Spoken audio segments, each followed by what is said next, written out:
Welcome back to Nick Lenz's Comic Corner Classic That's Non-Classic. This is episode number 1396. Yes, 4 episodes away from hitting episode 1400 and the 1290th double shot for this series. Now, I've got 2 DC trades. One that collects issues that came out, get this, 5 years ago, and the other one about 30. First up it is Green Lantern Corps, Edge of Oblivion. Now, you're probably thinking, wasn't this a mini-series? And was this a continuation? Well, wasn't there a mini-series just prior to this, also featuring Green Lantern Corps? Yes, that was Edge. That was Lost Army. This is his continuation from that particular book. Yeah, this book mostly of course, this book is not written by Cullen Bunn. Yeah, that's who wrote Lost Army. This one's written by Tom Taylor, which, yeah, everybody loves Tom Taylor because he wrote Injustice Gods Among Us, so why not write Green Lantern Corps? Which kind of begs the question, why does he write a Green Lantern book? Currently, he does Nightwing. Yeah, that's what he does now, Nightwing, which you were thinking, really? Nightwing? Well, he technically wrote the character in Injustice Gods Among Us, though he killed him off in that story. Yeah, but his run's been pretty good so far, 2 issues in. But in the case of this, now, we have the Green Lanterns fighting their way, trying to get back to their own universe. They do find a way in the actual miniseries. And the first person going through is Simon Paz. Yes, Simon Paz goes through first. And then eventually the rest of the Green Lantern Corps, along with some of the giants, they bring along one of the cities from the last days of this universe, which is dying. Yeah. And then they go through. And that leads to the events of Green Lantern's rebirth. Yep. Which you're probably thinking, well, technically this particular miniseries actually leads into Hal Jordan and the Green Lantern Corps, like the very first story arc. That's where this leads into. But in the case of this book itself, of course, the artwork is here is done by Ethan Van Sciver, which is fantastic. No one can deny Ethan Van Sciver is a fantastic artist. Though I know the guy has taken some flack, very unnecessary flack over the years, due to somehow he draws stuff. Like how he draws the Green Lantern with their fists up in the air like this. Yeah, apparently somebody misinterpreted that as symbolizing Nazism, even though that it had nothing to do with it at all. It had nothing to do with Nazis. Yes, Ethan Van Sciver was once accused in the last few years of being a Nazi. Despite the fact the guy isn't, there's no evidence to support that at all. It's people just basically insulting a very good artist. But despite that, this is a good book. I give this book a 9.5 out of 10. Yep. It's a fun book. And I don't think the aliens appear in this miniseries. I don't think they appear again. Because there's no mention of them in the Hal Jordan Green Lantern Corps. So yeah, that's the last time we see them. But despite this, there's technically still 2 more Green Lantern books for this era of the Green Lanterns. Because you still got Volume 5, which I just got today, and Lost Army. Well, let's review those. That's pretty much it for this era. Well, for the post-Flashpoint era for Green Lantern Corps prior to Hal Green Lantern Corps.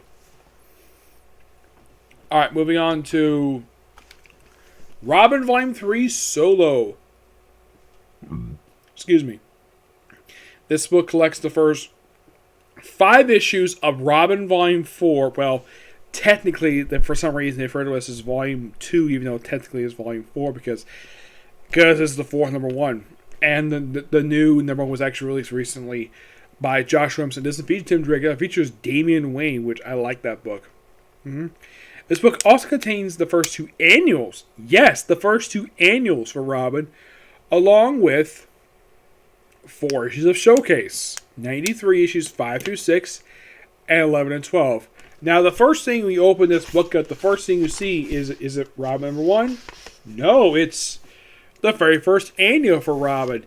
Yeah, this is Eclipse of the Darkness Within. Yeah, this was a mini event that led into the short-lived Eclipse ongoing series. Mostly put people getting eclipsed. That's simple gist of it.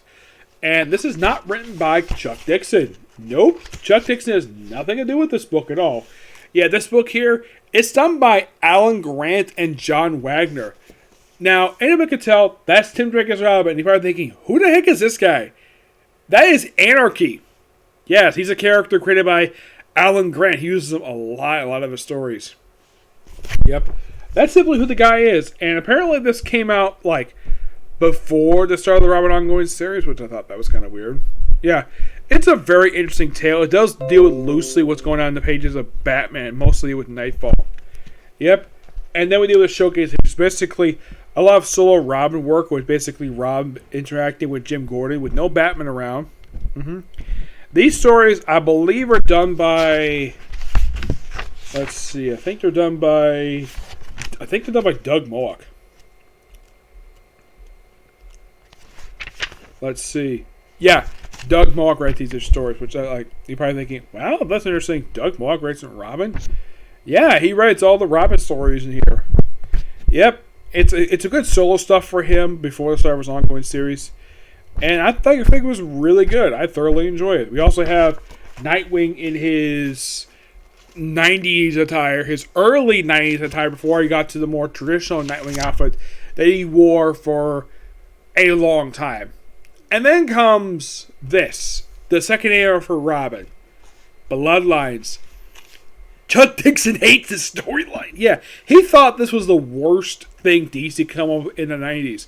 Yeah, this is one storyline he did not like working on at all. Because, here's the thing, the reason why he hated doing this annual, yeah, Chuck Dixon wrote this thing. Yeah. And you're probably thinking, why did Chuck Dixon not like Bloodlines? Because it used new superheroes. And here's the interesting about it. They all have the same backstory. Just aliens charting them. And by the way, these aliens are about the frickin' xenomorphs. Yeah, I read some of the Bloodline stuff. Man, this crossover is not very good. Heck, even Chuck Dixon agrees this crossover is not very good. This is one crossover he did not like working on at all. I mean, aside from Nightfall, the one crossover he really enjoyed working on, this is according to him, he loved working on Legacy. He loved that crossover. This crossover, he hated working on this one. He hated this damn thing. And I can perfectly understand why it's not that good of a crossover. Yes, but you have to include because it's one of the Robin annuals. I mean, the artwork is fine, but you can definitely tell already as he probably did not want to do this. I mean, look, here's a good look at this character, this alien, the rip-offs of the frickin' xenomorphs. Yes. I'm wondering though, like, why didn't Fox at the time sue DC Comics ripping out a design from the frickin' xenomorphs? Because even though technically these aren't the xenomorphs, they're ripping out the xenomorphs. The story is just okay, and I'm not blaming Dixon for this at all. No, Chuck Dixon, I'm not blaming him for this. I blame DC editorial for forcing him to write this stuff. Yeah, so not his fault. I am not pointing the blame at Chuck Dixon. He's a very good writer. Now, the Robin issues are interesting because I've technically, in a way, discussed the issues already, the first 5 issues, due to, well, talking about a lot of the first year of the Robin solo book in the Nightfall stuff. Yeah. So I've technically already discussed the first year of the Robin, but in the case of stuff I already put here, the first annual for Robin, it's a really good book. I thoroughly enjoy it. I think the showcase issues are really good. The second annual is just not very good, and that's not Chuck Dixon's fault. He was doing what he was told.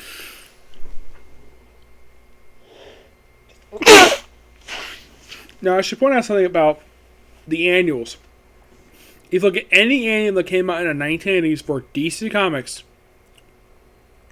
what is one thing they generally had in common? And this is for any series. You want to know what the theme is? Crossovers. Yes, DC loved doing these damn things. Marvel did it like 2 or 3 times in the 80s, but in the 90s? Not very off No, I think on top of my head, I can think of maybe 2 or 3 at most. But if you look at DC crossovers in the 1980s, with the exception of Nightfall and with the exception of these 2 particular crossovers and War of the Gods, with the exception of these 3 from 1980 to about 1986. With the exception of these 3, generally all the crossovers are handled in the annuals. Yeah, I'm not kidding about that. Apparently DC did not want their books interacting with each other very much. But here's the thing. DC survived the 90s perfectly fine, while Marvel basically faced bankruptcy.